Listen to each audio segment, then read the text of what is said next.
Hace más de un siglo, el Titanic chocó contra un iceberg y se hundió hasta el fondo del Océano Atlántico. De las 2.240 personas a bordo, solo sobrevivieron unas 700. Desde entonces, la tragedia ha sido objeto de un sinfín de películas, documentales y libros. Y aunque hemos aprendido mucho sobre el barco y sobre las personas a bordo, apenas sabemos sobre el iceberg responsable de la catástrofe. Absolutamente nada sobre su tamaño, pero tal vez podamos encontrar algunas pistas. El Titanic fue construido por White Star Line como parte de su nueva flota de transatlánticos de pasajeros. En ese momento era el barco más grande jamás construido y estuvo a la altura de su nombre. El barco tenía 270 metros de largo, equivalente a 2 campos de fútbol y medio colocados de punta a punta, y 53 metros de alto, lo que equivale a cerca de 10 jirafas una encima de la otra. Solo desde la línea de flotación hasta la cubierta, la nave tenía 18 metros de altura, cerca de la altura de un edificio de 4 pisos. El Titanic era lo suficientemente grande como para tener cafés con terraza, un restaurante, una sala de lectura y escritura, un baño turco, un gimnasio y canchas de squash. Incluso había espacio para una piscina. El transatlántico podría transportar un total de 3.300 personas, incluidos 2.435 pasajeros y 900 tripulantes. Aunque el lujo era importante, la seguridad era primordial. El Titanic había sido diseñado para tener 16 compartimientos estancos debajo de su cubierta. Si el casco se viera comprometido de alguna manera en un accidente, hasta 4 de estos compartimientos podrían llenarse de agua, mientras que los 12 restantes mantendrían la nave a flote. Philip Franklin, vicepresidente de White Star Line, afirmó que esto era lo que hacía que el barco fuera verdaderamente extraordinario.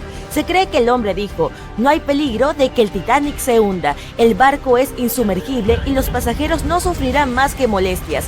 Estaba muy equivocado. El Titanic partió de Inglaterra para su primer y último viaje el 10 de abril de 1912 y se necesitó un solo iceberg para hundir este poderoso barco. Los icebergs son fascinantes. Se forman durante un proceso llamado desprendimiento, cuando grandes trozos de hielo se desprenden de los glaciales y flotan hacia aguas abiertas. Al final se derriten y desaparecen. En el hemisferio norte, la mayoría de estos icebergs provienen de Groenlandia, en el sur de la Antártida. Lo que ves encima del agua es solo una pequeña porción de un iceberg, es solo la punta. La mayor parte, hasta el 90%, está oculta bajo el agua. Solo cuando examinas las imágenes completas puedes realmente apreciar cuán enormes son los icebergs.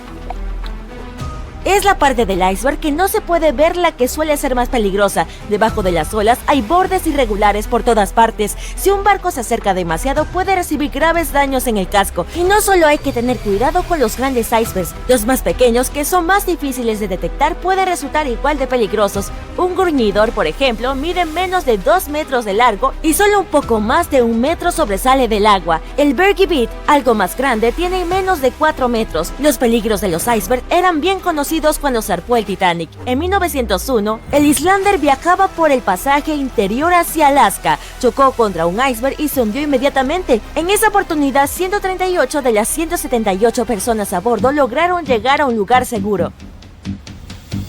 En ese entonces no había ningún equipo especial para detectar icebergs. La mejor herramienta eran los ojos. Desde un punto de vista especial sobre el barco llamado el Nido del Cuervo, 2 miembros de la tripulación tenían que mirar hacia el océano y estar atentos a posibles peligros. El Nido del Cuervo estaba ubicado en la parte delantera del barco, a 15 metros sobre la cubierta. Estaba unido al mástil. Desde esta altura, una persona tenía una buena vista del océano. Si veían algo sospechoso, podían tocar una gran campana para hacer sonar la alarma. Posteriormente comenzó a utilizar su teléfono especial para avisar de cualquier peligro. Pero imagina cuán horrible era este trabajo, especialmente la noche en que se hundió el Titanic. El Nido del Cuervo no era una habitación cálida y acogedora rodeada de ventanas, era como una gran tina abierta y expuesta a los elementos. El 14 de abril de 1912, la temperatura del aire era de alrededor de 4 grados centígrados, que es cercana al punto de congelación. Con el barco moviéndose a unos 23 nudos, más de 42 kilómetros por hora, los marineros deben haber sentido ese aire gélido presionando contra cualquier parte de la piel expuesta. Lo único bueno del trabajo era que el turno solo duraba 2 horas. Frederick Flick fue el marinero que vio el iceberg que hundió el Titanic. Él estaba arriba en el Nido del Cuervo trabajando con Reginald Lee en ese momento. Flick siguió el rastro del lado izquierdo de la nave mientras Lee observaba el derecho. Eran las 10 de la noche cuando los dos hombres comenzaron su turno. Ya habían sido advertidos sobre la posibilidad de que hubiera hielo, pero cuando tienes frío y está oscuro, puede parecer una tarea imposible. Peor aún, los dos hombres ni siquiera tenían binoculares para facilitar su trabajo. Flick insistiría más tarde en que tener binoculares habría evitado la tragedia. Cuando quedaban unos 20 minutos de su turno, los marineros notaron el iceberg. Flick tocó la campana una vez, dos veces y otra vez. Luego llamó al puente para informar a la tripulación. Al principio la llamada pareció llegar justo a tiempo. Los motores del barco dieron marcha atrás y el enorme transatlántico logró girar, pero no lo suficiente como para evitar la colisión. El hielo cayó sobre la cubierta del barco. El iceberg atravesó el casco y el agua lo inundó. 2 horas y 40 minutos después, el Titanic se había ido. Y aquí tenemos la pista número 1. El iceberg era lo suficientemente grande como para ser visto a simple vista en la oscuridad de la noche sin binoculares. También era tan alto como para que cayeran pedazos de hielo sobre la cubierta del barco. Dado que todo esto sucedió mucho antes de las redes sociales y los teléfonos inteligentes, nadie a bordo habría estado tomando fotos o videos en ese momento, por lo tanto no tenemos imágenes del iceberg, pero sí hay fotos de un posible candidato que fueron tomadas más tarde ese día. El SS Prince Adalbert navegaba cerca de la zona la mañana del 15 de abril de 1912. El mayordomo del barco aún no se había enterado de lo que le había sucedido al Titanic, pero cuando vio un iceberg flotando se vio obligado a fotografiarlo. ¿Por qué? Había una línea de pintura roja en la parte inferior del iceberg, lo que indicaba que probablemente había chocado con un barco en las 12 horas anteriores. Se tomó una segunda foto desde un barco llamado Minya, que fue enviado al área para buscar restos de la colisión. El capitán de Carteret dijo que entre los restos solo había visto un iceberg. También notó una raya de pintura roja en él. A partir de las fotos y los relatos de los testigos, los informes de los periódicos estimaron que el iceberg tenía entre 15 y 30 metros de alto y entre 60 y 120 metros de largo. Esa es la pista número 2. El iceberg que chocó contra el Titanic probablemente comenzó su viaje por el océano desde la costa de Groenlandia, pasando por la bahía de Baffin hasta el estrecho de Davis. Desde aquí debió deslizarse por el mar del Labrador y finalmente llegar al Atlántico. Y eso en sí mismo es bastante impresionante. Los glaciares de Groenlandia forman entre 15.000 y 30.000 icebergs cada año. Algunos pequeños, otros más grandes. De estos, solo el 1% llega al Atlántico. Los otros simplemente se derriten en el camino. Sabemos que la temperatura del océano Atlántico donde ocurrió el hundimiento era de alrededor de menos 2 grados centígrados. Para los humanos esto podría causar congelación o hipotermia, pero esa temperatura es en realidad cálida para un iceberg. La mayoría solo duraría de 2 a 3 años en el Atlántico Norte y se derretiría lentamente en las aguas más cálidas. Con base en esto, es probable que el iceberg del Titanic haya partido de Groenlandia en 1910 o 1911 y se haya derretido por completo a fines de 1912 o 1913, pero dado que llegó al Atlántico y logró causar daños significativos al barco, tenemos la pista número 3. Nunca sabremos con certeza el tamaño del iceberg de ese día, pero sí sabemos que definitivamente no fue un gruñidor o un Bitbergi. Ambos tipos de icebergs son demasiado pequeños y si el hielo se esparció por la cubierta durante la colisión, debe haber tenido más de 18 metros. El iceberg que hundió al Titanic era realmente formidable y siguen siendo una amenaza. Recientemente, en 2007, el crucero Explorer chocó contra uno y se hundió en el mar de Weddell, en la Antártida. Afortunadamente todos sobrevivieron. La Patrulla Internacional de Hielo se creó en 1914 tras el hundimiento del Titanic. La organización sigue en funcionamiento hoy en día y está compuesta por representantes de varios países. Usando aviones y radares, la patrulla localiza y rastrea los icebergs más grandes. Esta información está disponible para cualquiera que la necesite. Así es como se evitan más tragedias oceánicas.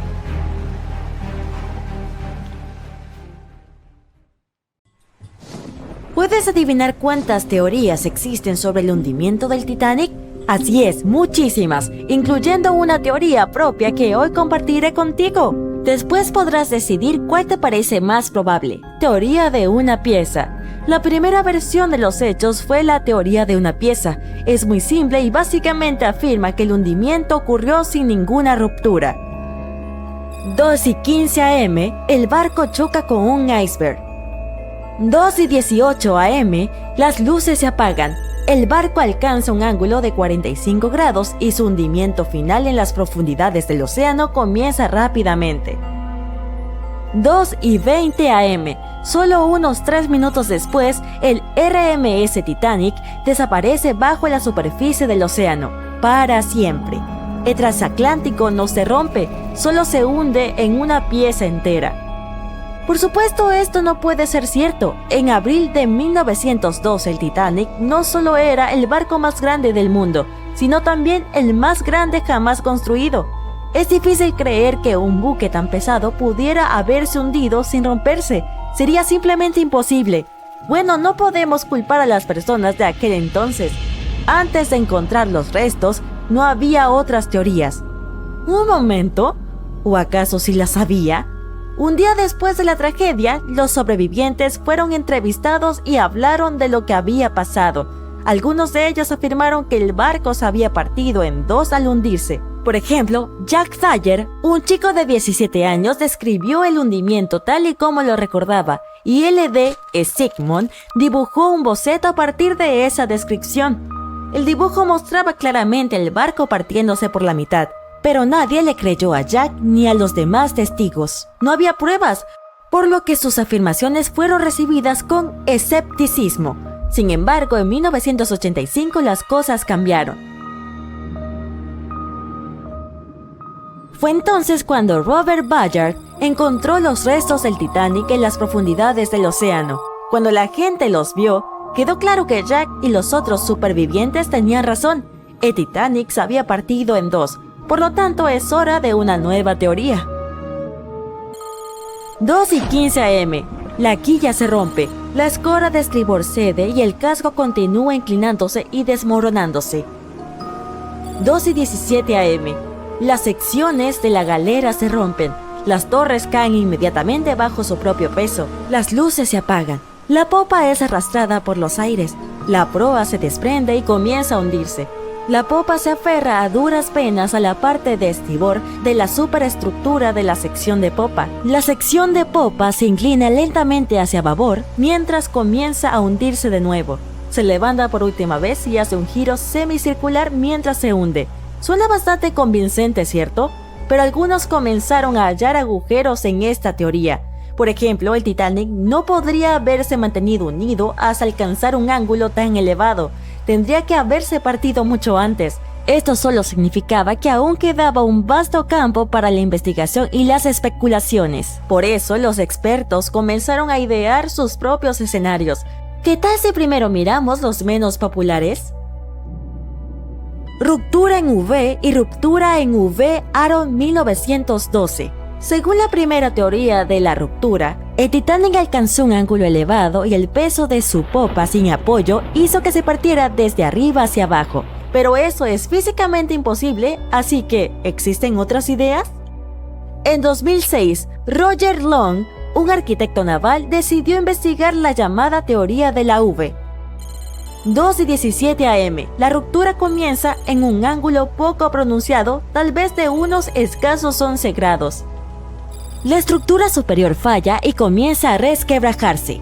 En este momento, solo el doble fondo mantiene unido al Titanic, pero comienza a doblarse bajo la tensión y el barco empieza a ceder. El agua se filtra a través de la grieta, aumenta el peso entre las dos secciones, doblando el Titanic hacia el otro lado y tirando de él en forma de algo similar a una V. Las cubiertas superiores se destrozan y se doblan juntas. La proa se dirige hacia el fondo y la popa es la última en hundirse. Sin embargo, esta teoría ha sido refutada muchas veces desde entonces. Roger Long creía en ella porque los bordes rotos de las cubiertas superiores de la sección de proa estaban destrozados y aplastados. Sin embargo, hemos descubierto que eso ocurrió debido a la llamada fracturación hidráulica, la fuerza del agua que chocó contra la cubierta cuando el Titanic golpeó el fondo del océano. Otra teoría de la ruptura en V afirma que la proa había salido del agua tras la ruptura. Esta teoría fue difundida principalmente por un antiguo entusiasta del Titanic, pero no solo se ha demostrado que es físicamente imposible debido a la increíble masa de la proa, también está inspirada en información incorrecta. ¿Recuerdas a Jack Thayer? Bueno, se basó en su boceto y en las palabras de un par de pasajeros, pero lo cierto es que ninguno de ellos había visto al Titanic romperse así. El propio Jack declaró en una entrevista que el boceto estaba completamente fuera de contexto respecto a lo que él había visto. Fue dibujado por un pasajero del Carpathia, el barco que recibió la señal de socorro del Titanic y acudió para ayudarlo. No podía ser utilizado como prueba. Ahora que sabemos esto, pasemos a las teorías que la mayoría cree. Teoría de la Banana Split de James Cameron. ¿Quién no ha visto la legendaria película sobre el Titanic? Se convirtió en la líder de la 70ª ceremonia de los Oscar en cuanto a nominaciones y premios, y merecidamente. Pero ¿sabías que James Cameron se interesó por el Titanic durante muchos años y estudió la historia del barco? Sus libros e investigaciones son muy detallados, e incluso ideó su propia versión de los hechos. Se llama la teoría de la Banana Split.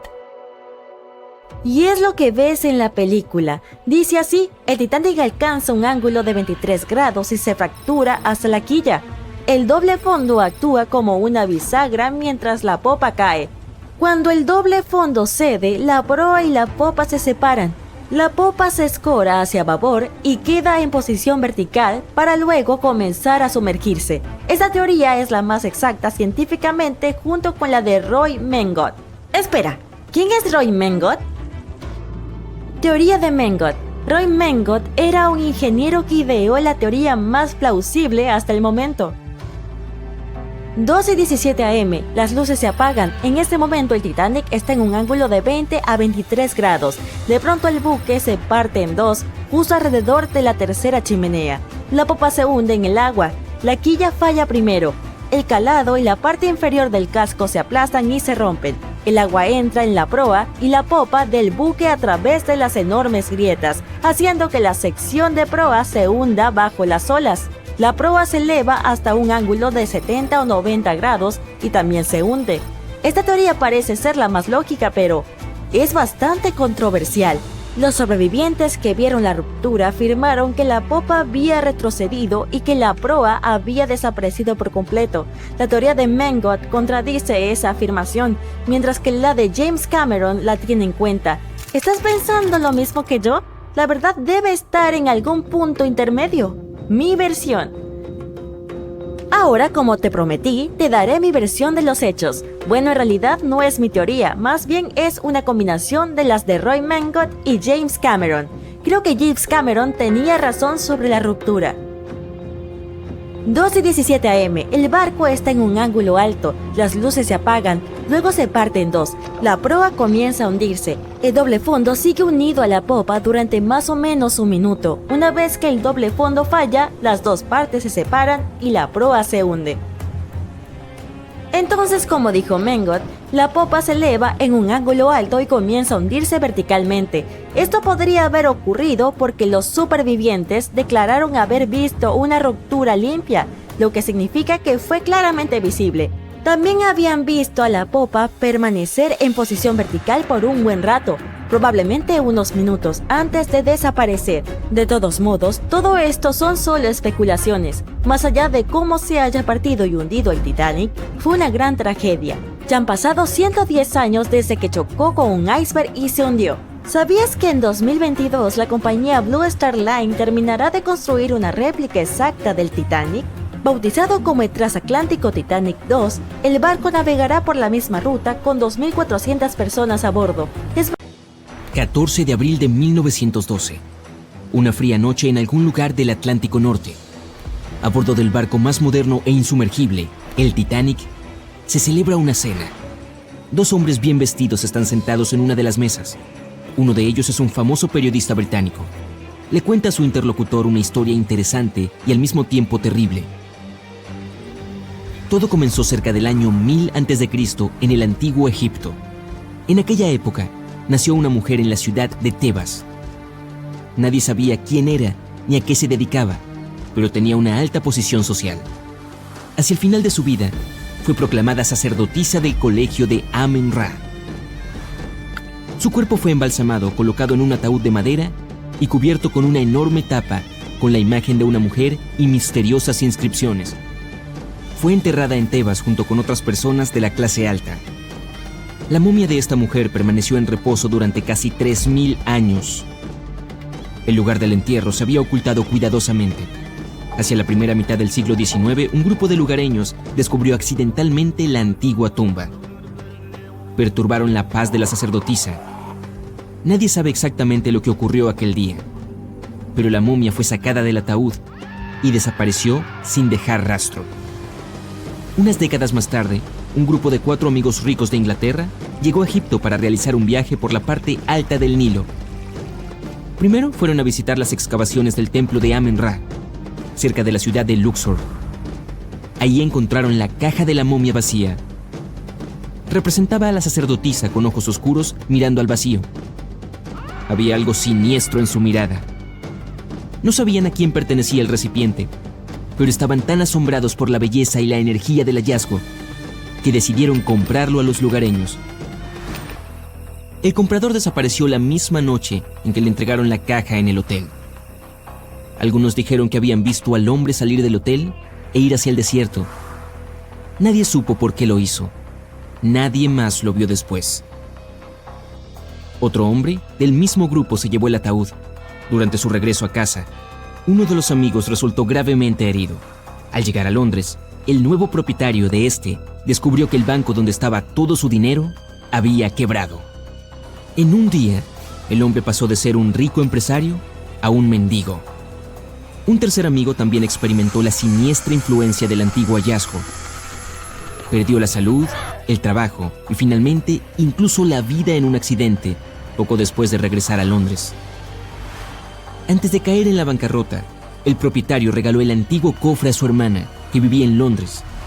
Uno de los amigos de esta mujer entró en la habitación, vio el artefacto egipcio e inmediatamente sintió la peligrosa energía que emanaba de él. Entonces la hermana del propietario le dio la caja a un famoso fotógrafo. Este tomó algunas fotos y quedó horrorizado. Según sus palabras, vio en estas a una sacerdotisa real, con rostro humano. Ella lo veía con una siniestra mirada de hielo. Nadie, excepto el fotógrafo, tocó la película de la cámara. Nadie cambió la foto. Poco después, el hombre desapareció misteriosamente. A partir de ahí, la historia se vuelve imprecisa. Según una versión, la hermana del propietario entregó el artefacto al Museo Británico. El hombre que lo transportó falleció poco después y su ayudante sufrió un terrible accidente. Otra versión dice que el objeto de la tumba egipcia fue comprado por un rico hombre de negocios. Después, 3 miembros de su familia también sufrieron un accidente y su casa se incendió. Convencido de que la caja de la momia estaba maldita, la regaló al Museo Británico. El interlocutor escucha la historia con tanto interés que se ha olvidado de la cena, que se ha enfriado. ¿Cómo sabe todo esto?, pregunta. El periodista responde que lleva varios meses estudiando todo lo relacionado con la momia y sus propietarios. Ha encontrado pruebas de todos los accidentes y ha reunido el cuadro completo. Entonces, ¿qué pasó después?, pregunta el interlocutor. Parecía que el caso de la momia debía encontrar la paz en el museo. La sacerdotisa estaba rodeada de otros reyes y reinas de diferentes épocas. Sin embargo, no hubo dicha paz. Científicos y expertos en lenguas antiguas intentaron descifrar los símbolos de la maleta. Descubrieron que la mayoría de las inscripciones significaban maldiciones y desgracias dirigidas a quienes se atrevieran a perturbar la paz de la sacerdotisa. Todas las noches, los guardias y el personal del museo oían los golpes procedentes de la caja de la momia. Estos iban acompañados de llantos y gritos. Además, cada noche alguien esparcía otros objetos expuestos por toda la sala. Pronto, todos llegaron a creer que el espíritu de la sacerdotisa seguía utilizando fuerzas malignas. Entonces un coleccionista privado se interesó por la caja. La compró al museo. No para su colección, sino para intentar expulsar el espíritu de la momia del artefacto. No se sabe de qué manera intentó hacerlo, pero fracasó. Luego, logró vender el recipiente de la momia a un rico arqueólogo estadounidense. Este tipo decidió trasladar a la momia a Nueva York y... ¿Y qué? ¿Qué pasó después?, pregunta el interlocutor con interés. Eso es todo, fin de la historia, responde el periodista. ¿Qué quiere decir? ¿Qué pasó con la momia? ¿Dónde está ahora? El periodista mira al interlocutor con cierta emoción. Está aquí, está en el Titanic, dice. El interlocutor parece asustado y confuso, pero el periodista confirma que el sarcófago está aquí. No lo duda porque lo ha visto con sus propios ojos. Después de la cena, se dirigen a sus camarotes. El periodista se acuesta, pero no puede evitar pensar en la momia. Intenta convencerse de que todo lo que ha averiguado sobre la sacerdotisa es solo un mito. No hay ninguna maldición. En el momento en que por fin se duerme, siente un ligero empujón. Unos minutos después, un miembro de la tripulación llama a la puerta de su camarote. Informa que todos los pasajeros deben ir a la cubierta superior porque algo le ha ocurrido al barco. El periodista sale al aire libre y ve una gran multitud de personas. Todavía no hay pánico. Alguien dice que le ha pasado algo al motor. Otros que es solo por precaución. El periodista comprende inmediatamente todo. El barco se está hundiendo. La sacerdotisa lo hizo. En menos de una hora, el Titanic se hunde completamente. Una leyenda dice que la sacerdotisa influyó en el capitán del barco. Los miembros de la tripulación no se atrevieron a poner una carga tan valiosa en la bodega. Por ello, colocaron la caja con el artefacto cerca del puente del capitán. Aquella fatídica noche, el capitán decidió mirar el cofre con sus propios ojos. Después de eso, su comportamiento se volvió extraño. Dicen que el espíritu le nubló la mente. Cuando el barco se adentró en territorio lleno de icebergs, se negó a frenar, a pesar de las peticiones de la tripulación. Es posible que el sarcófago siga yaciendo en el fondo del océano Atlántico, incluso ahora, con la sacerdotisa habiendo encontrado finalmente su paz. Bien, esta historia no es más que una leyenda. No hay registros ni evidencias de que el Titanic llevara ningún tipo de momia o sarcófago. La leyenda apareció un par de años después del desastre. En aquella época había muchas teorías sobre lo que le ocurrió al Titanic. El barco se hundió por culpa de las agencias secretas. Los extraterrestres atacaron el Titanic. El Titanic se hundió específicamente para obtener dinero de la compañía de seguros. Estas locas teorías eran muy populares entre el público. Una de estas fue desarrollada por un conocido periódico. Los periodistas publicaron un artículo sobre la momia maldita a bordo del Titanic. El resto solo recogió la leyenda y se hizo popular. Una de las razones por las que la gente cree en estas cosas se esconde en la psicología humana. Cualquier leyenda falsa cuenta algo secreto, cosa que la gente no sabe o no debería saber. Cuando una persona lo lee, se siente especial, porque ahora conoce un terrible secreto. Este sentido de autoimportancia es la razón de la popularidad de las teorías conspirativas. También es importante señalar que todas estas teorías son realmente interesantes. Por cierto, la momia de esta historia existe realmente y está en el Museo Británico. Más precisamente, solo existe una tapa de madera del sarcófago con la imagen de una mujer. Todavía se desconoce a quién perteneció. También se desconoce la identidad del último propietario. Solo se sabe que la pieza fue trasladada al museo a finales del siglo XIX. Ahí fue llamada la momia de la mala suerte. El personal del museo informa que no trae ninguna desgracia. Los gritos y golpes de la tapa son solo un mito. Puedes ir a ver la exposición con tus propios ojos, si te atreves, claro. ¿Alguna vez te has preguntado cuánto queda del Titanic en estos días? Bueno, si no has estado viviendo debajo de una roca, probablemente sepas que han pasado más de 100 años desde que el barco más famoso del mundo naufragó. El RMS Titanic, el transatlántico más grande del mundo de principios del siglo XX, se hundió después de su viaje inaugural solo unos días después de zarpar del puerto. El barco chocó contra un iceberg el 14 de abril de 1912, llevándose a más de 1.500 pasajeros de los más de 2.200 que estaban a bordo del transatlántico. Por impactante que parezca, el Titanic tardó más de 3 años en construirse y solo 3 horas en hundirse. Hoy en día, la construcción del barco habría costado más de $210 millones. Fue visto por última vez en la superficie del Atlántico a las 2:20 de la madrugada, y durante muchas décadas nadie más lo volvió a ver. No fue hasta 1985 cuando el oceanógrafo Robert Ballard descubrió el paradero del barco, y algunas partes del Titanic volvieron a ser visibles. Uno de los primeros descubrimientos realizados por la expedición de Ballard fue que el barco se partió por la mitad antes de hundirse. Las primeras misiones exploratorias al fondo del océano, donde ahora se encuentra el Titanic, solo podían ver el casco y la cubierta del barco. Según Ballard, el objetivo principal de esta misión era comprender cómo evitar que las ruinas se deterioraran. Otro objetivo era recuperar la ingente cantidad de objetos personales esparcidos por el fondo marino. El explorador dijo más tarde que la vista allí abajo era tan impactante como conmovedora. En el campo de escombros que había alrededor del naufragio, el oceanógrafo descubrió muchos objetos pequeños y artículos personales, y llevó unos cuantos a la superficie. Había zapatos, algunos más elegantes que otros, piezas de ropa que pertenecieron a la tripulación, y también estaban las enormes hélices. Si en la superficie resplandecían y brillaban, en el fondo del océano estaban incrustados en la arena y cubiertos por ella.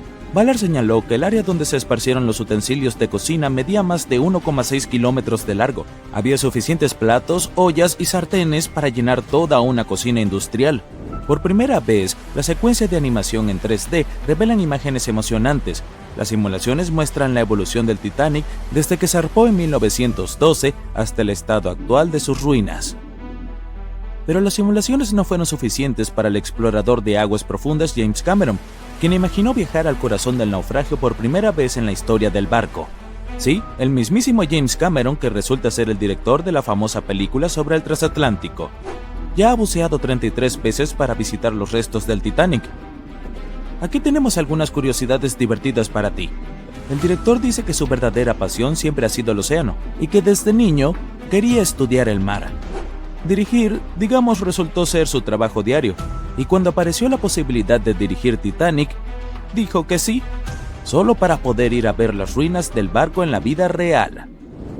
Ahora volvamos al naufragio. Según James Cameron, no fue suficiente que los investigadores accedieran solo al exterior del barco. Necesitaban entrar, analizar y fotografiar lo que quedaba de los pomposos interiores del otrora transatlántico más grande del mundo. Cameron pilotó un innovador vehículo robot equipado con cámaras. Ayudó a revelar espacios en el Titanic que nadie había visto antes desde que el barco tocó fondo. Los baños turcos, por ejemplo, aún tenían sus paredes de azulejos en pie, casi en su totalidad. Estos baños eran exclusivamente para los pasajeros de primera clase. Estaban situados juntos a la piscina y el comedor de tercera clase y fueron diseñados en el estilo morisco. Las personas que descansaban allí solían tener mantas y pedían a los meseros lo que necesitaran. Si las imágenes antes del desastre eran asombrosas, ahora tienen una arista diferente cuando todo lo que ves en ella está oculto debajo de la superficie del agua. Otro descubrimiento impactante fue el mástil del barco. Si miramos el Titanic, en su gloria previa al hundimiento, el mástil llamaba mucho la atención. Situado en la proa del enorme barco, el mástil mantenía unidos los cables de transmisión del sistema Marconi, un sistema de telegrafía inalámbrica. Allí también se encontraba la bandera mercante británica que ondeaba en el Titanic. El mástil estaba a una altura de un poco más de 30 metros y estaba equipado con un nido de cuervo. Hoy en día, el mástil está irreconocible. Invadido por la corrosión, se derrumbó. El nido del cuervo también se rompió. Ahora podemos ver por qué el Titanic de hoy en día es un verdadero tesoro para los exploradores. Pero como los restos del barco se encuentran a una profundidad aproximada de 3.800 metros, la luz del sol es inexistente allí. Por lo tanto, las misiones pilotadas dependen de equipos tecnológicos de alta gama para inspeccionar el área. ¿Por qué crees que el Titanic desapareció de la vida del público durante más de 70 años? Bueno, porque en ese momento la tecnología no era lo suficientemente avanzada como para que la gente bajara allí y trajera buenas imágenes del naufragio. Los cineastas fueron los que impulsaron esta tecnología al intentar filmar bajo el agua. Comenzaron construyendo cajas para poner sus cámaras dentro y ahora la fotografía de aguas profundas es muy avanzada y nos permite disfrutar de las maravillas de la vida submarina. Por supuesto, tomar fotografías bajo el mar no es tarea fácil. Por un lado, para soportar esa increíble presión, los submarinos deben ser realmente fuertes y tener paredes gruesas, de no menos de 28 centímetros. Además, los exploradores deben saber cómo filmar y fotografiar cuando casi no hay luz. Había otra cosa que hizo que documentar el Titanic fuera aún más difícil. Cuando los científicos encontraron el barco, estaba cubierto de bacterias de color rojo que dificultaban aún más tomar buenas fotografías. Da la casualidad de que el color rojo no se refleja bien bajo el agua, lo que es muy lamentable para los fotógrafos.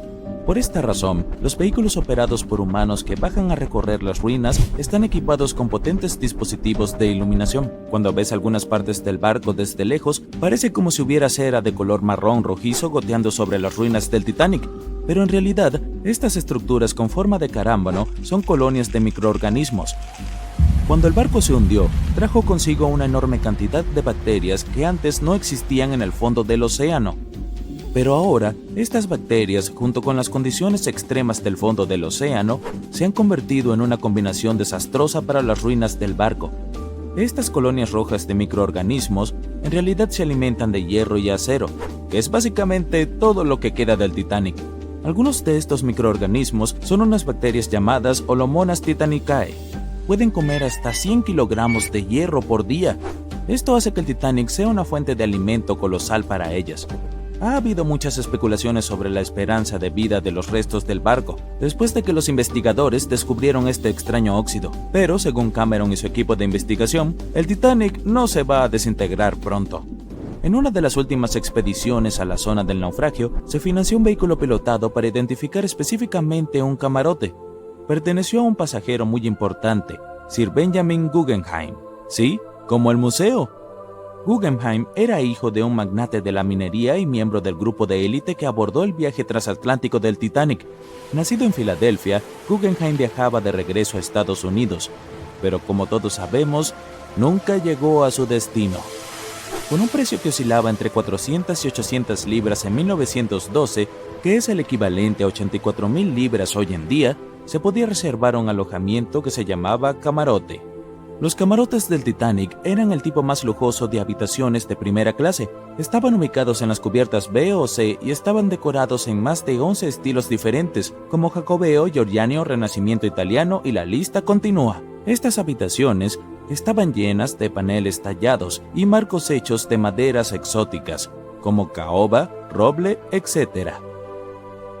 Guggenheim ocupó una de estas lujosas habitaciones y 100 años después, uno de sus descendientes financió toda una misión solo para localizar el camarote exacto en el que se había alojado el hombre.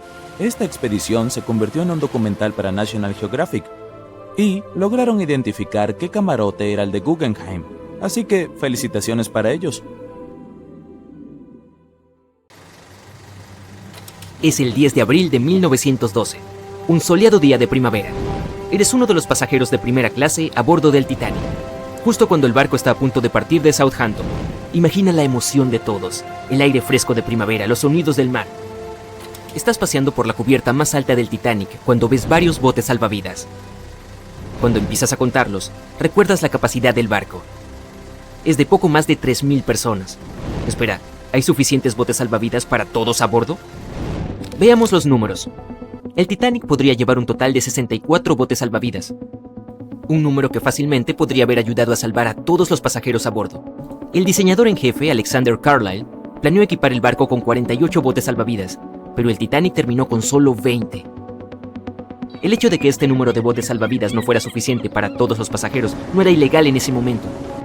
Esto se debió a que la cantidad de botes salvavidas requeridos se calculó en función del tonelaje de un barco, no de su capacidad de pasajeros.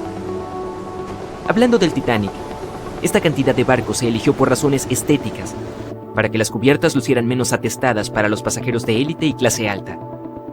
Después de que se tomó la decisión final sobre los botes salvavidas, Carlisle renunció a su trabajo.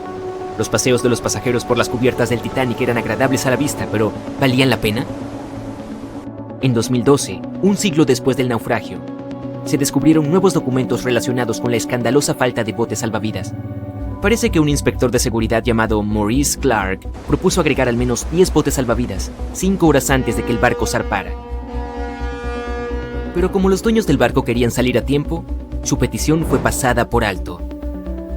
También se advirtió que, a menos que mantuviera este secreto, sería despedido. En retrospectiva, si los propietarios hubieran seguido su consejo, unas 700 personas más podrían haber sobrevivido esa noche. Los 20 botes salvavidas que realmente llegaron a bordo podrían haber transportado hasta un tercio de los pasajeros, incluso a su máxima capacidad. Pero trágicamente, algunos de ellos se lanzaron al agua con solo 12 personas, cuando podrían haber salvado fácilmente hasta 65 cada uno. Para empeorar el desastre, los miembros de la tripulación del Titanic no estaban debidamente capacitados en el uso del equipo de lanzamiento de botes salvavidas. Es por eso que los botes fueron lanzados lentamente, de manera incorrecta, y a veces sin la supervisión adecuada. De los 20 botes, solo 18 se pusieron a flote correctamente. Además, los pasajeros no fueron informados sobre las medidas de seguridad. Un simulacro de botes salvavidas debería haber tenido lugar el 14 de abril, pero el capitán finalmente canceló el evento. Uno de los tantos mitos que rodean al Titanic y su catastrófico final también está relacionado con la falta del número necesario de botes salvavidas. No había ninguna ley marítima en ese momento que dijera que las mujeres y los niños deberían subirse primero. Pero era una costumbre universalmente aceptada en situaciones como un naufragio. Poco después de que el Titanic se hundiera en las heladas aguas del Atlántico, comenzaron a correr rumores. Se decía que algunos hombres desesperados habían recurrido a disfrazarse de mujer en esos momentos finales antes de la medianoche del 14 de abril de 1912. Querían conseguir un lugar en los botes salvavidas. Al mismo tiempo, hay poca o ninguna evidencia de que alguno de los pasajeros masculinos del Titanic haya hecho esto.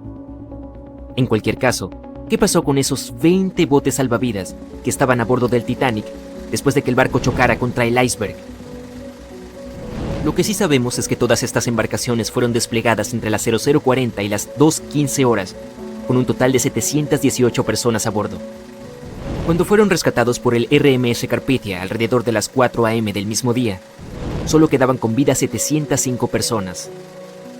La tripulación del RMS Carpathia tardó más de 4 horas y 30 minutos en recoger a todos los pasajeros y 13 de los botes salvavidas. Esto fue todo lo que se le permitió llevar al barco de rescate. El resto de los botes, ahora vacíos, quedaron a la deriva en el mar. Los que sí fueron rescatados, luego fueron devueltos a White Star Line, la compañía naviera británica que operaba el Titanic. Curiosamente, después de ser devueltos, parecen haber desaparecido de los registros oficiales. La última imagen jamás tomada de los 13 botes salvavidas supervivientes fue cuando los descargaban en el puerto de Nueva York. Triste e irónicamente, allí es donde se suponía que el Titanic estaría el 18 de abril de 1912.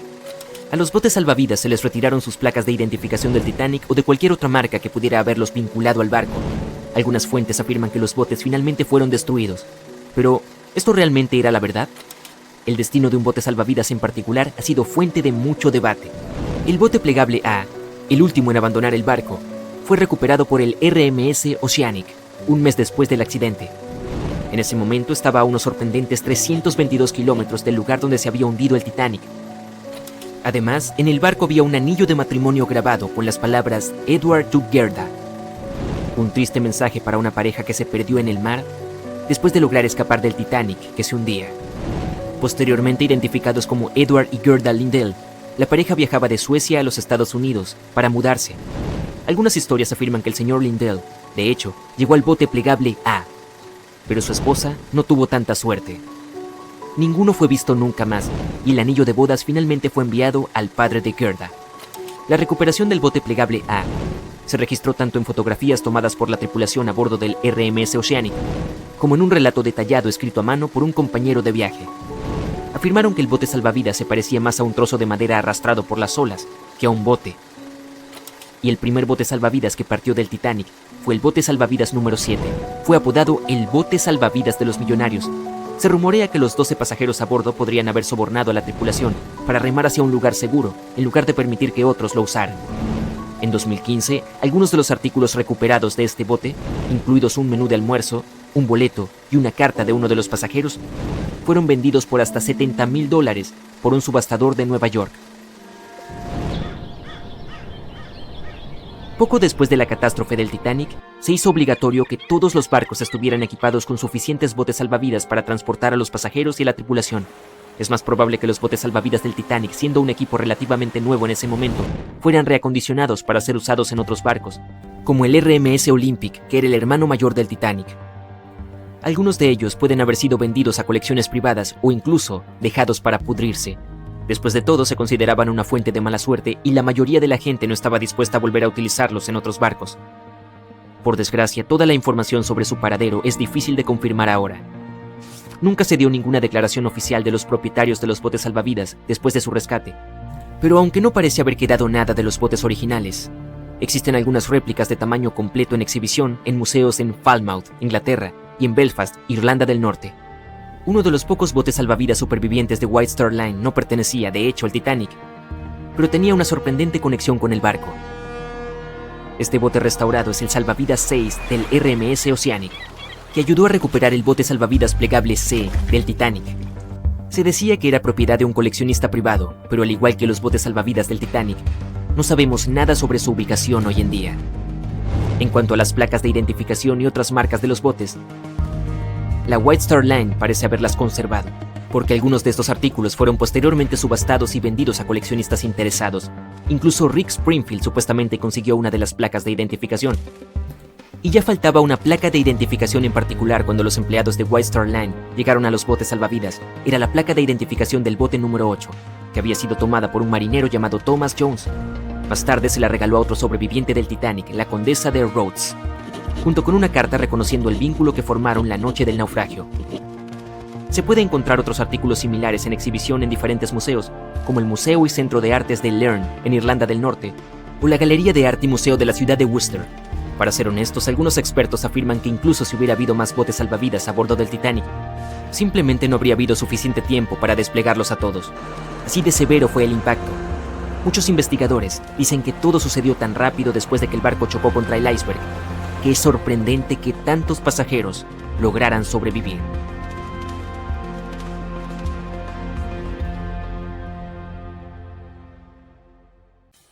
...14 de abril de 1912... La noche oscura se llenó de horribles sonidos de un recipiente de metal gigante que se partía en dos. El barco más grande de esa época chocó con un iceberg que se encontraba en su camino. El Titanic, una de las historias más grandes del siglo XX, de las que la gente todavía habla. El lado de estribor del barco gigante rozó el iceberg. Eran las 11:40 p.m., cuando las cosas empezaron a ir mal. Ese iceberg causó suficientes daños como para que al menos 5 compartimientos del casco comenzaran a llenarse de agua. La tripulación inmediatamente comenzó una breve investigación para ver si podían hacer algo y arreglar las cosas. No tenían a nadie en quien confiar, solos en la oscuridad de la noche fría, lejos de la tierra. El Océano Atlántico Norte, a unos 644 kilómetros al sur de Newfoundland, Canadá, necesitaban tiempo para descubrir cómo llevar a las personas a un lugar seguro. Tuvieron algo de tiempo, cierto, pero no suficiente. Si viste la película, sabes que el barco no se hundió inmediatamente después de que apareciera esa fatalidad helada. Todo el proceso duró unas 2 horas y 40 minutos. Pero la situación era difícil. Había 2.200 personas a las que cuidar, incluidos tripulantes y pasajeros, y las cosas que sucedían en el barco eran caóticas. El diseñador jefe, Thomas Andrews, pronto se dio cuenta de que no podrían mantenerse a flote. A medianoche, toda la tripulación había comenzado a preparar los botes salvavidas para el lanzamiento. Tenían 20 botes con espacio para solo 1.178 personas, que era solo un poco más del 50% de las personas a bordo. La orden era poner a salvo a las mujeres y los niños primero. Los tripulantes estaban allí para remar y guiar los botes. La escena durante las siguientes 2 horas comenzó a escalar gradualmente. Los miembros de la tripulación tenían la tarea de despertar a los pasajeros y advertirles de que algo malo estaba pasando. Querían colocarlos en una flota de botes salvavidas lo antes posible. A las 12:15 am, algunos tripulantes enviaron una señal de socorro. Un barco de vapor llamado Frankfurt fue uno de los primeros que recibió el mensaje y respondió, pero estaban a unas 170 millas náuticas de distancia. Algunos otros barcos también recibieron el mensaje y ofrecieron su ayuda, pero lamentablemente también estaban demasiado lejos. A las 12:20 am, el transatlántico Carpathia de Cunard recibió una señal de socorro del Titanic y cambió su rumbo de inmediato. Estaba a 58 millas náuticas de distancia en ese momento y les tomaría más de 3 horas llegar allí. 20 minutos después, la tripulación bajaba el primer bote salvavidas. Llevaba solo 27 pasajeros, aunque tenía espacio para 65. Muchos de los botes salvavidas que se lanzaron primero estaban muy por debajo de su capacidad. Los miembros de la tripulación estaban preocupados, pensando que los cabrestantes no podrían sostener un bote salvavidas completamente cargado, y al principio muchos pasajeros tenían demasiado miedo de abandonar el barco. Todavía pensaban que el Titanic era insumergible y no podían imaginar el escenario que sucedería 1 o 2 horas después. La tripulación disparó el primero de 8 cohetes de socorro, pero fracasó. Nadie estaba lo suficientemente cerca para ayudar. A la 1:20 am bajaron 10 botes salvavidas. El número 8 tenía solo 28 personas en él. Uno de los pasajeros del número 10 era Milvina Dean, de 9 semanas. Más tarde se convertiría en la última superviviente que vivió hasta 2009 y cumplió 97 años. Ya eran las 2 a.m. 3 de los botes plegables eran los únicos botes salvavidas que quedaban en el barco. La proa se había hundido hasta el fondo y se había inclinado muy por debajo de la superficie. Las personas a su alrededor ahora podían ver claramente las hélices de popa sobre el agua. La tripulación estaba bajando el bote salvavidas plegable D desde el techo de las habitaciones de los oficiales con más de 20 pasajeros en él. Cuando la proa del barco se hundió, el agua arrastró el plegable A de la cubierta. Esas 20 personas luchaban porque su bote estaba parcialmente lleno de agua. Cuando los miembros de la tripulación intentaron soltar el plegable B, se cayó. Antes de que lo enderezaran, el agua lo barrió del barco. 30 pasajeros lograron encontrar seguridad en el bote salvavidas volcado. A las 2:17 a.m., el operador inalámbrico del barco decidió transmitir una última llamada de socorro. Un minuto después, la luz del barco finalmente se apagó. El Titanic y todos los que quedaban a bordo se sumergieron en la oscuridad. La proa continuó hundiéndose y la popa se elevaba más sobre la superficie, lo que ejercía una gran presión sobre la sección media.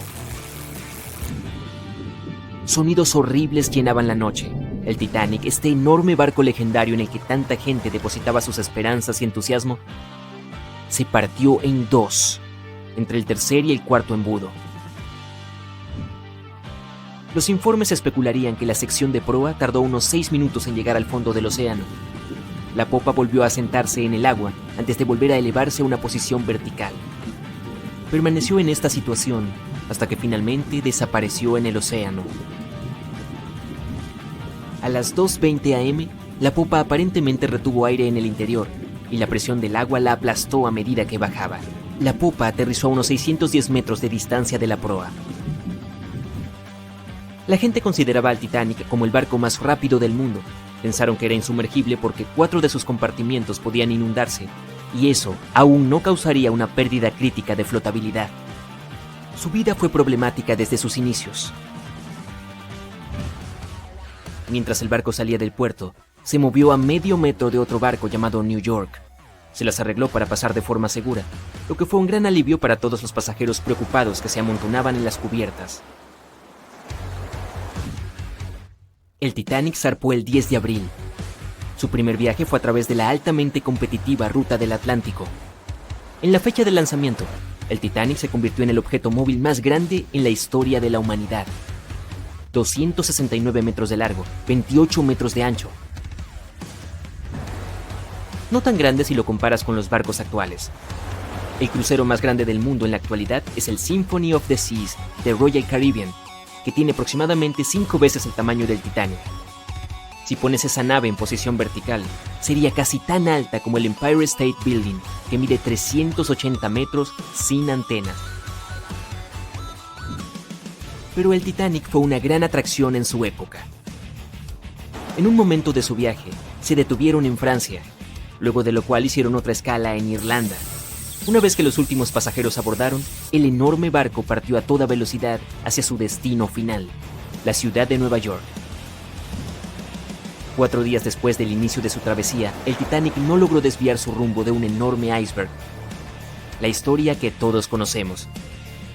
Solo sobrevivieron 700 personas, y la mayoría eran mujeres y niños. La noche era extremadamente fría. 1 hora y 20 minutos después de que el Titanic se hundiera en el fondo del océano, los sobrevivientes ni siquiera estaban seguros de que alguien viniera a salvarlos. Por fin vieron una luz. Se trataba del Carpathia viniendo hacia ellos. Vinieron por la gente en los botes salvavidas. La tripulación los subió a bordo y sacó del agua a un puñado de pasajeros. Muchos barcos intentaron ponerse en contacto con el Titanic unas horas después de que se hundiera. Sus mensajes nunca fueron devueltos.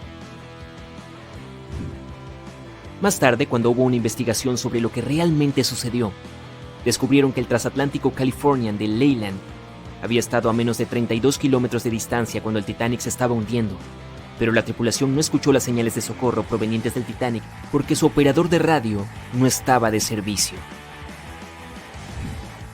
Países de ambos lados del Atlántico quedaron conmocionados y horrorizados al conocer los detalles de lo ocurrido con el Titanic.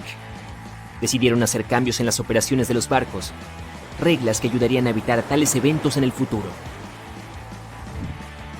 celebraron la primera Convención Internacional para la Seguridad de la Vida Humana en el Mar, donde adoptaron reglas para que los barcos tuvieran botes salvavidas para cada pasajero a bordo. Además, los simulacros de botes salvavidas se hicieron obligatorios. También decidieron establecer una patrulla internacional de hielo. Su función principal era monitorear los icebergs en las rutas de navegación del Atlántico Norte. Los barcos también necesitaban mantener una vigilancia por radio las 24 horas. El Titanic no se construyó solo. Debido al tamaño de este magnífico barco y todo el equipo nuevo que requería, habría sido demasiado caro como único barco, por lo que el equipo construyó el Titanic junto con 2 barcos hermanos, y ambos tuvieron vidas llenas de acontecimientos. RMS Olympic llegó primero. Fue lanzado en 1910 y durante todo un año fue el transatlántico más grande del mundo. El Britannic fue otro barco gemelo que navegó durante un tiempo antes de que también terminara en el fondo del océano. Pero solo el Titanic se convirtió en leyenda y en uno de los casos más fascinantes de la historia moderna. Hace más de un siglo, el Titanic chocó contra un iceberg y se hundió hasta el fondo del Océano Atlántico. De las 2.240 personas a bordo, solo sobrevivieron unas 700. Desde entonces, la tragedia ha sido objeto de un sinfín de películas, documentales y libros. Y aunque hemos aprendido mucho sobre el barco y sobre las personas a bordo, apenas sabemos sobre el iceberg responsable de la catástrofe. Absolutamente nada sobre su tamaño, pero tal vez podamos encontrar algunas pistas. El Titanic fue construido por White Star Line como parte de su nueva flota de transatlánticos de pasajeros. En ese momento era el barco más grande jamás construido y estuvo a la altura de su nombre. El barco tenía 270 metros de largo, equivalente a 2 campos de fútbol y medio colocados de punta a punta, y 53 metros de alto, lo que equivale a cerca de 10 jirafas una encima de la otra. Solo desde la línea de flotación hasta la cubierta, la nave tenía 18 metros de altura, cerca de la altura de un edificio de 4 pisos. El Titanic era lo suficientemente grande como para tener cafés con terraza, un restaurante, una sala de lectura y escritura, un baño turco, un gimnasio y canchas de squash. Incluso había espacio para una piscina. El transatlántico podría transportar un total de 3.300 personas, incluidos 2.435 pasajeros y 900 tripulantes. Aunque el lujo era importante, la seguridad era primordial. El Titanic había sido diseñado para tener 16 compartimientos estancos debajo de su cubierta. Si el casco se viera comprometido de alguna manera en un accidente, hasta 4 de estos compartimientos podrían llenarse de agua, mientras que los 12 restantes mantendrían la nave a flote. Philip Franklin, vicepresidente de White Star Line, afirmó que esto era lo que hacía que el barco fuera verdaderamente extraordinario. Se cree que el hombre dijo: "No hay peligro de que el Titanic se hunda, el barco es insumergible y los pasajeros no sufrirán más que molestias". Estaba muy equivocado. El Titanic partió de Inglaterra para su primer y último viaje el 10 de abril de 1912 y se necesitó un solo iceberg para hundir este poderoso barco. Los icebergs son fascinantes. Se forman durante un proceso llamado desprendimiento, cuando grandes trozos de hielo se desprenden de los glaciales y flotan hacia aguas abiertas. Al final se derriten y desaparecen. En el hemisferio norte, la mayoría de estos icebergs provienen de Groenlandia, en el sur de la Antártida. Lo que ves encima del agua es solo una pequeña porción de un iceberg, y es solo la punta. La mayor parte, hasta el 90%, está oculta bajo el agua. Solo cuando examinas las imágenes completas puedes realmente apreciar cuán enormes son los icebergs. Es la parte del iceberg que no se puede ver la que suele ser más peligrosa. Debajo de las olas hay bordes irregulares por todas partes. Si un barco se acerca demasiado, puede recibir graves daños en el casco. Y no solo hay que tener cuidado con los grandes icebergs, los más pequeños, que son más difíciles de detectar, pueden resultar igual de peligrosos. Un gruñidor, por ejemplo, mide menos de 2 metros de largo y solo un poco más de 1 metro sobresale del agua. El Bergy Beat, algo más grande, tiene menos de 4 metros. Los peligros de los icebergs eran bien conocidos cuando zarpó el Titanic. En 1901, el Islander viajaba por el pasaje interior hacia Alaska, chocó contra un iceberg y se hundió inmediatamente. En esa oportunidad, 138 de las 178 personas a bordo lograron llegar a un lugar seguro. En ese entonces no había ningún equipo especial para detectar icebergs. La mejor herramienta eran los ojos. Desde un punto de vista especial sobre el barco llamado el Nido del Cuervo, 2 miembros de la tripulación tenían que mirar hacia el océano y estar atentos a posibles peligros. El Nido del Cuervo estaba ubicado en la parte delantera del barco, a 15 metros sobre la cubierta. Estaba unido al mástil. Desde esta altura, una persona tenía una buena vista del océano. Si veían algo sospechoso, podían tocar una gran campana para hacer sonar la alarma. Posteriormente comenzó a utilizarse un teléfono especial para avisar de cualquier peligro. Pero imagina cuán horrible era este trabajo, especialmente la noche en que se hundió el Titanic. El Nido del Cuervo no era una habitación cálida y acogedora rodeada de ventanas, era como una gran tina abierta y expuesta a los elementos. El 14 de abril de 1912, la temperatura del aire era de alrededor de 4 grados centígrados, que es cercana al punto de congelación. Con el barco moviéndose a unos 23 nudos, más de 42 kilómetros por hora, los marineros deben haber sentido ese aire gélido presionando contra cualquier parte de la piel expuesta. Lo único bueno del trabajo era que el turno solo duraba 2 horas. Frederick Flick fue el marinero que vio el iceberg que hundió el Titanic. Él estaba arriba en el Nido del Cuervo trabajando con Reginald Lee en ese momento. Flick siguió el rastro del lado izquierdo de la nave mientras Lee observaba el derecho. Eran las 10 de la noche cuando los 2 hombres comenzaron su turno. Ya habían sido advertidos sobre la posibilidad de que hubiera hielo, pero cuando tienes frío y está oscuro, puede parecer una tarea imposible. Peor aún, los 2 hombres ni siquiera tenían binoculares para facilitar su trabajo. Flick insistiría más tarde en que tener binoculares habría evitado la tragedia. Cuando quedaban unos 20 minutos de su turno, los marineros notaron el iceberg. Flick tocó la campana una vez, 2 veces y otra vez. Luego llamó al puente para informar a la tripulación. Al principio la llamada pareció llegar justo a tiempo. Los motores del barco dieron marcha atrás y el enorme transatlántico logró girar, pero no lo suficiente como para evitar la colisión. El hielo cayó sobre la cubierta del barco. El iceberg atravesó el casco y el agua lo inundó. 2 horas y 40 minutos después, el Titanic se había ido. Y aquí tenemos la pista número 1. El iceberg era lo suficientemente grande como para ser visto a simple vista en la oscuridad de la noche sin binoculares. También era tan alto como para que cayeran pedazos de hielo sobre la cubierta del barco. Dado que todo esto sucedió mucho antes de las redes sociales y los teléfonos inteligentes, nadie a bordo habría estado tomando fotos o videos en ese momento. Por lo tanto, no tenemos imágenes del iceberg, pero sí hay fotos de un posible candidato que fueron tomadas más tarde ese día. El SS Prince Adalbert navegaba cerca de la zona la mañana del 15 de abril de 1912. El mayordomo del barco aún no se había enterado de lo que le había sucedido al Titanic, pero cuando vio un iceberg flotando, se vio obligado a fotografiarlo. ¿Por qué? Había una línea de pintura roja en la parte inferior del iceberg, lo que indicaba que probablemente había chocado con un barco en las 12 horas anteriores. Se tomó una segunda foto desde un barco llamado Minya, que fue enviado al área para buscar restos de la colisión. El capitán de Carteret dijo que entre los restos solo había visto un iceberg. También notó una raya de pintura roja en él. A partir de las fotos y los relatos de los testigos, los informes de los periódicos estimaron que el iceberg tenía entre 15 y 30 metros de alto y entre 60 y 120 metros de largo. Esa es la pista número 2. El iceberg que chocó contra el Titanic probablemente comenzó su viaje por el océano desde la costa de Groenlandia, pasando por la bahía de Baffin hasta el estrecho de Davis. Desde aquí debió deslizarse por el mar del Labrador y finalmente llegar al Atlántico. Y eso en sí mismo es bastante impresionante. Los glaciares de Groenlandia forman entre 15.000 y 30.000 icebergs cada año. Algunos pequeños, otros más grandes. De estos, solo el 1% llega al Atlántico. Los otros simplemente se derriten en el camino. Sabemos que la temperatura del océano Atlántico donde ocurrió el hundimiento era de alrededor de menos 2 grados centígrados. Para los humanos esto podría causar congelación o hipotermia, pero esa temperatura es en realidad cálida para un iceberg. La mayoría solo duraría de 2 a 3 años en el Atlántico Norte y se derretiría lentamente en las aguas más cálidas. Con base en esto, es probable que el iceberg del Titanic haya partido de Groenlandia en 1910 o 1911 y se haya derretido por completo a fines de 1912 o 1913, pero dado que llegó al Atlántico y logró causar daños significativos al barco, tenemos la pista número 3.